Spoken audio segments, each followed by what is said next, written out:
Hello everyone and welcome to my channel. এখন আমি যে বিষয়টা নিয়ে কথা বলবো সেটা হচ্ছে প্লেগারিজম। এইটা ভীষণ একটা কমন একটা জিনিস।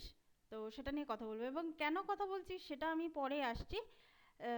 প্লেগারিজম জিনিসটা এমনই, এটা শুধুমাত্র ক্রিয়েটিভ ফিল্ডে নয়, বা সিনেমা তৈরি করা বা সিনেমা নাটক অন্যান্য কিছু যেমন এই ওটিটি কন্টেন্ট এগুলোর জন্য শুধু নয়। এটা প্লেগারিজমের ব্যাপারটা আমি দেখেছিলাম যে আমারই এক রিলেটিভ, তিনি যখন ক্যালকাটা ইউনিভার্সিটি থেকে তিনি যখন পিএইচডি করছিলেন, তখন কিন্তু এরকম তারই এক বান্ধবীর মানে নোটসের মধ্যে পিএইচডি থিসিস পেপার যখন জমা দিয়েছিলেন, তখন কিন্তু সেটা ক্যান্সেল হয়ে গেছিলো। কিসের জন্য হয়েছিল না, প্লেগারিজম ইস্যু ওটাতে ছিল। তার জন্য কিন্তু তাকে একটা বছর নষ্ট করতে হয়েছিল। তো এটার মানে হচ্ছে প্লেগারিজম জিনিসটা কি, এটার মানে হচ্ছে অন্যের কন্টেন্ট তুমি নিয়ে পুরোটা তুমি চুরি করে তুমি তোমার মতো করে একটা জিনিস বানাচ্ছ। তোমার মতো করেও না, পুরোটাই তুমি নিয়ে এটা বানাচ্ছ। এটাই হচ্ছে প্লেগারিজম। এবার পরের প্রশ্ন হচ্ছে, প্লেগারিজম কি ক্রাইম? না, প্লেগারিজম কিন্তু ক্রাইম নয়। মানে এটা নিয়ে কিন্তু আমাদের ইন্ডিয়ান কনস্টিটিউশনে কোনো কিন্তু আলাদা করে কিন্তু কোনো আর্টিকেল নেই, এটা কিন্তু সত্যি কথা। এটা নিয়ে যে এত বেশি হইচই হচ্ছে বা এত বেশি হইচই হয়, এটাতে কিন্তু আলাদা করে কোনো আর্টিকেল নেই। এটা কি করতে পারে যে সংশ্লিষ্ট অর্গানাইজেশন, যেমন ওই যিনি পিএইচডি পেপার যিনি জমা দিয়েছিলেন, সেই ইউনিভার্সিটি মানে সেই ইউনিভার্সিটির যারা কর্তৃপক্ষ, তারা এটার বিরুদ্ধে স্টেপ নিতে পারে। তারা বলেছিলেন যে তুমি এটাকে আবার ফ্রেশ করে বানিয়ে 1 বছর বাদে তুমি এটাকে সাবমিট করো। তো এইটা তারা দায়িত্ব নিতে পারে। আজকে কিন্তু তাকে এটা ক্রাইম বলে তাকে কিন্তু মানে জেলে পুরে দেওয়া, তাকে শাস্তি দেওয়া, এসবগুলো কিন্তু নয়। এটা আপনারা ভালো করে দেখে নেবেন। প্লেগারিজম, পার্টিকুলার প্লেগারিজম নিয়ে কিন্তু কোনো মানে ক্রিমিনাল, এটা কিন্তু কোনো ক্রিমিনাল অফেন্স নয়। এটা কিন্তু মানে আমাদের ইন্ডিয়ান কনস্টিটিউশন অনুযায়ী, অন্যান্য দেশের কথা কিন্তু আমি বলতে পারছি না, এটা মানে সম্পূর্ণ রকমের ক্রিমিনাল অফেন্সের থেকে কিন্তু বাইরে। এর পরের প্রশ্ন হচ্ছে যে তাহলে প্লেগারিজম হলে তাহলে কিসের ইস্যু চলে আসে? যদি দেখে যে দুটো কন্টেন্ট পুরোপুরি হুবহু এক, তাহলে কিসের ইস্যু চলে আসে? সেটা হচ্ছে, যেটা আমাদের কাছে খুব কমন একটা জিনিস, সেটা হচ্ছে কপিরাইট ইস্যু। কপিরাইট ইস্যু হিসাবে যেমন আমাদের ক্রিয়েটিভ ফিল্ডে কপিরাইট ইস্যু হিসেবে সেটাকে বলা হয়। এবং সেটাকে বলা হয় যে কপিরাইট ইস্যু আছে যদি সেই কর্তৃপক্ষ যদি মনে করে যে কপিরাইট ইস্যু মানে তাকে ক্রেডিট না দিয়ে তুমি তারই পুরো লেখাটাকে পুরো তুমি চালিয়ে যাচ্ছ। এখানে মূল ব্যাপারটা হচ্ছে যে তোমাকে ক্রেডিটটা দিতে হবে, বা তোমাকে, তুমি যদি কপিও করো তোমাকে জানিয়ে করতে হবে। তো এই যে ক্রেডিটটা না দেওয়া বা না জানিয়ে কপি করা, এই জিনিসটা হচ্ছে লেগারিজম। তো সেই হিসাবে সেই সংশ্লিষ্ট কর্তৃপক্ষ যদি কোর্টের কাছে যদি দ্বারস্থ হয় যে আমি এরকম সময় আমি এরকম একটা কিছু লিখেছিলাম, সেটা দেখুন এই সময় এসে এটা কপি হচ্ছে, হুবহু আমার লেখার সঙ্গে মিলে যাচ্ছে।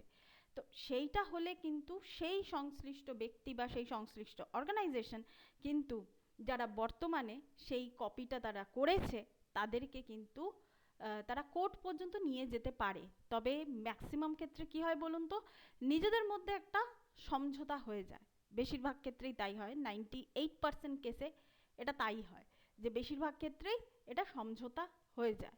তো সুতরাং এই জিনিসটা এমন কিছু আলোচনা করার মতো জিনিস নয় যেটা নিয়ে মানে অনেক কিছু আর কি প্লেগারিজম ইস্যু হয়েছে, এটাই হচ্ছে ব্যাপার। এরপর আপনাদের প্রশ্ন হতে পারে আজকে আমি হঠাৎ করে প্লেগারিজম ইস্যু নিয়ে মানে এইটা নিয়ে কেন কথা বলছি। তো এটা নিয়ে কথা বলার কারণ হচ্ছে, আমি সকালবেলায় উইকিপিডিয়া কা ওওয়ালা ভিডিও, যেটা 11th অক্টোবরে যেটা আসতে চলেছে, সেটার কিন্তু একটা কন্ট্রোভার্সিয়াল ইস্যু কিন্তু সেটা তৈরি হয়েছে। সেটা কি হয়েছে, গতকাল রাতে আমি দেখতে পাই যে এটার এগেনস্টে ওই একই কপিরাইট ইস্যু এসেছে এবং এর যিনি প্রডিউসার তার এগেনস্টে 2015 সালে রিলিজ হওয়া বা হয়েছে বা হয়নি এরকম কোনো সিনেমার স্ক্রিপ্টের সঙ্গে নাকি হুবহু মিলে যাচ্ছে। তো সেই হিসাবে সেই সব সংশ্লিষ্ট মানে কন্টেন্টের যারা হেড, তারা এই সিনেমার মিস্টার তিওয়ারিকে তারা কোর্ট পর্যন্ত যাওয়ার একটা সামন্স বা একটা করেছে আর কি।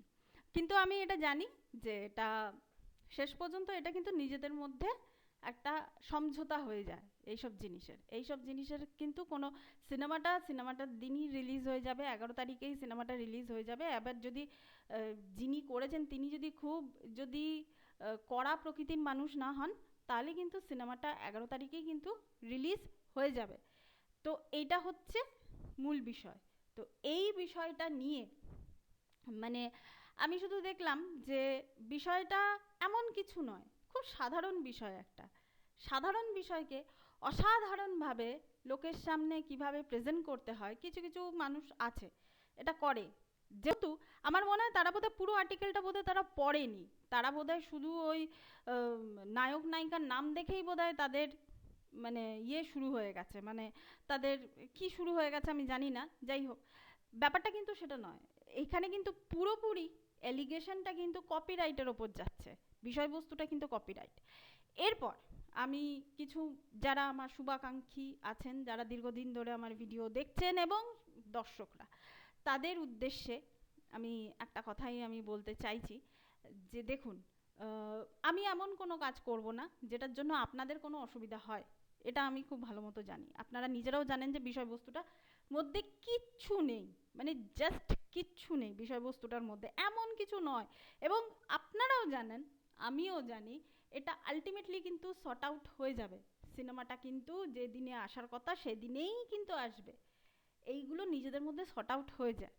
তো এই জিনিস নিয়ে আপনারা মানে যারা আমার শুভাকাঙ্ক্ষী তাদের কথা বলছি, যারা মানে নয় তাদেরকে নিয়ে আমার কোনো মাথা ব্যথা নেই, আমি তাদেরকে এইসব কথাগুলো বলছিও না।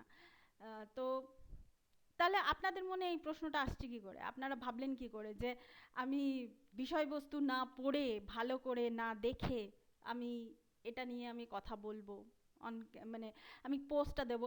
সত্যি কথা বলতে কি বলুন তো, আমি কিন্তু শুধু পোস্টটাই দিয়েছিলাম, আমি কিন্তু এই ভিডিওটা কিন্তু আমার বানানোর একদমই ইচ্ছে ছিল না, একদম ছিল না। শুধুমাত্র এই যে আমার কিছু শুভাকাঙ্ক্ষী সত্যি সত্যি তারা অনেক দিন ধরে আমার ভিডিও দেখছেন, আপনারা প্রশ্ন তুলেছেন, যে আমার পূর্বের কিছু কাজ নিয়েও আপনাদের মনে এত প্রশ্ন উঠেছে, তো সেইটার জন্য আমাকে এই ভিডিওটা বানাতে হচ্ছে, তাদের জন্যই বানাতে হচ্ছে।